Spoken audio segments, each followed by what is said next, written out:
शक्ति को जीत लेने के बाद शुंभ निशुंभ का अगला अभियान स्वर्ग ही था। भयंकर देवासुर संग्राम हुआ, जिसमें देवताओं के हाथ एक बार पुनः हार लगे। स्वर्ग छिन गया और धरती से आकाश तक चीत्कार की आवाज उठने लगी।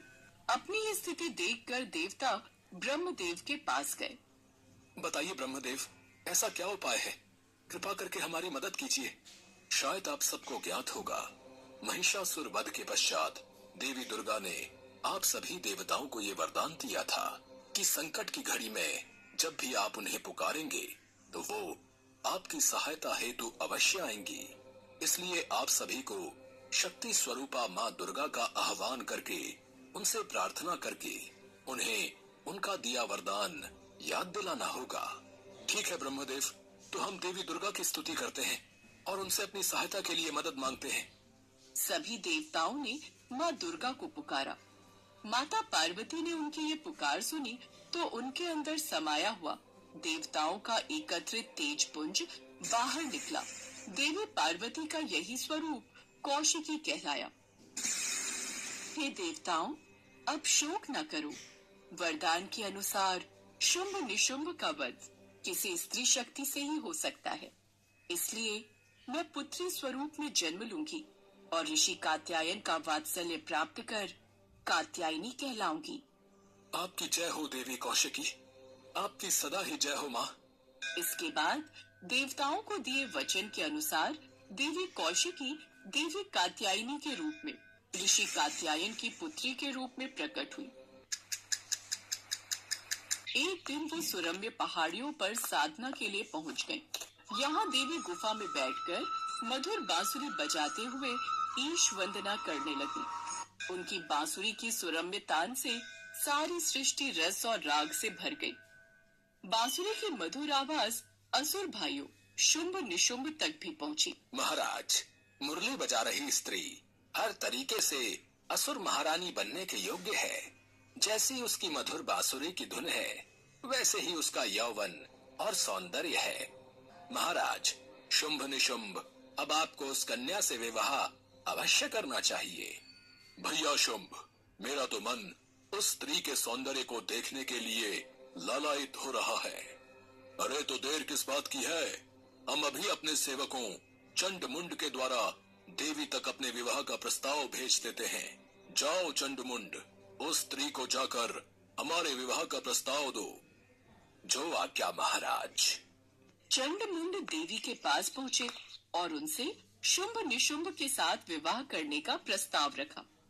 देवी कात्यायनी तो यही चाहती थी, क्योंकि उनकी लीला धरने का कारण ही यही था। वह इसी समय की प्रतीक्षा कर रही थी। आप दोनों मेरे लिए जो प्रस्ताव लेकर आए हो उसे मैं स्वीकार नहीं कर सकती, क्योंकि मैंने एक संकल्प लिया है कि जो कोई मुझे युद्ध में पराजित करेगा उसे ही मैं अपना वर चुनूंगी। इसलिए अगर तुम्हारे महाराज मुझसे विवाह करना चाहते हैं तो पहले मुझे युद्ध में हराएं। जाओ, उन्हें मेरा यह संदेश सुना दो। लगता है इसे अपने सौंदर्य का बहुत अहंकार है। अभी तो हम इसे कुछ नहीं कह सकते, क्योंकि हमें महाराज की आज्ञा नहीं है, वरना हम इसे अभी ही समाप्त कर देते। अरे ये इन स्त्रियों के नखरे होते हैं। जब हमारे महाराज शुंभ और निशुंभ से इसकी भेंट होगी तभी इसे उनकी शक्तियों का अंदाजा होगा। चलो महाराज को इसका संदेश सुना देते हैं। चंड मुंड के मुख से देवी का ऐसा उत्तर सुनकर शुंभ निशुंभ क्रोध में भर गए।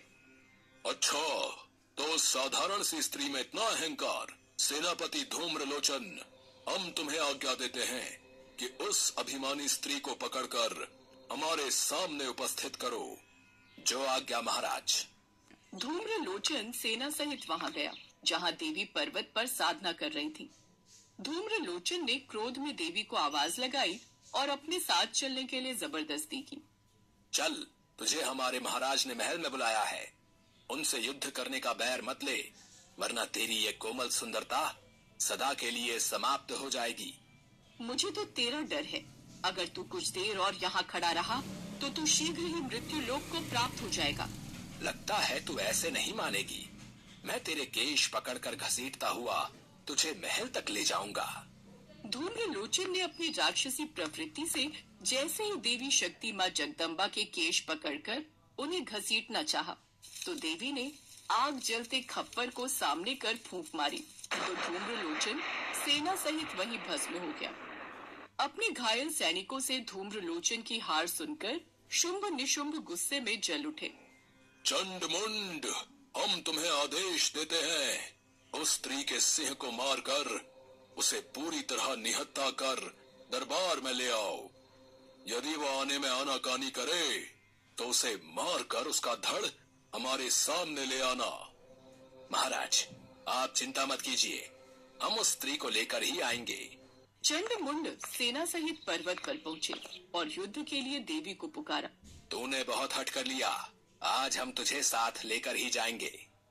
हम तुझे महाराज शुंभ निशुंभ को सौंप देंगे। हमने उन्हें वचन दिया है कि हम तुझे युद्ध में हराकर जीवित अथवा मृत्यु उनके पास अवश्य लेकर जाएंगे। तुम जैसे पापियों का अहंकार तोड़ने के लिए ही मैंने सदैव अवतार लिए हैं। आज फिर एक बार मुझे तुम जैसे पापियों को दंड देने के लिए अवतार लेना ही होगा। तो हमें मारेगी तो बच हमारे वार से। चंडमुंड ने देवी कात्यायनी पर वार किया। तब देवी ने अपना विराट स्वरूप धारण किया। देवी की आंखों से क्रोधाग्नि निकली, उनका मुख काला पड़ गया, ललाट में भौहें टेढ़ी हो गईं और वहां से तुरंत विकराल मुखी कालिका देवी प्रकट हुई। उनकी आंखें भीतर की ओर धंसी हुई लाल थी। वह अपनी भयंकर गर्जना से संपूर्ण दिशाओं को गुंजा रही थी। बड़े बड़े दैत्यों का वध करते हुए वे कालिका देवी बड़े वेग में दैत्यों की सेना पर टूट पड़ी और उन सब का भक्षण करने लगी। पल भर में सारी आसुरी सेना समाप्त हो गई। यह देख चंड देवी की ओर लपका तो देवी ने एक हाथ से उसका वार रोका और दूसरे हाथ से उसकी गर्दन पर खड्ग का वार कर दिया। चंड भरभरा कर वहीं धरती पर गिर पड़ा। भाई को गिरता देख मुंड ने देवी पर बाणों की वर्षा कर दी। तब देवी ने उसकी ओर अपना भाला फेंका और उसे भी यमलोक पहुंचा दिया। इस तरह देवी ने चंड मुंड का संहार कर दिया। देवी कालिका चंड मुंड के सिरों को लेकर जगत माता अम्बा माँ दुर्गा के पास पहुंची। देवी दुर्गा, इन दो दुष्टों चंड मुंड का भी मैंने अंत कर दिया है। अब आपको शुंभ निशुंभ का वध करना है। हे कालिका, तुमने चंड मुंड का संहार किया है, इसलिए आज से संसार में तुम चामुंडा देवी के नाम से विख्यात होगी। इसके पश्चात माँ चामुंडा माँ दुर्गा में समा जाती हैं और माँ दुर्गा के 9 रूप प्रकट होते हैं। सभी देवता माँ दुर्गा के 9 रूपों पर फूलों की वर्षा करके उनकी आरती और वंदना करते हैं।